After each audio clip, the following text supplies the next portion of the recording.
दादा, अभी कुछ दिन पहले तक तो आप उसे जान से मारना चाहते थे। अब इस तरह अचानक हां कर देना, मेरे जहन में सवाल तो आएंगे ना फिर।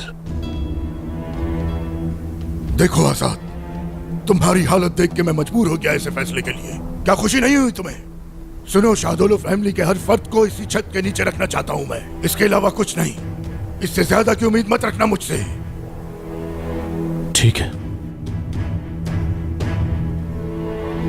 अगर इस फैसले के पीछे आपका कोई और मकसद नहीं है तो मैं कबूल करता हूं,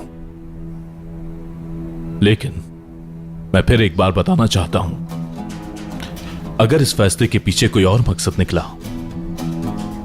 या रेयान की जान को नुकसान पहुंचा तो मैं भी सुकून से नहीं बैठूंगा।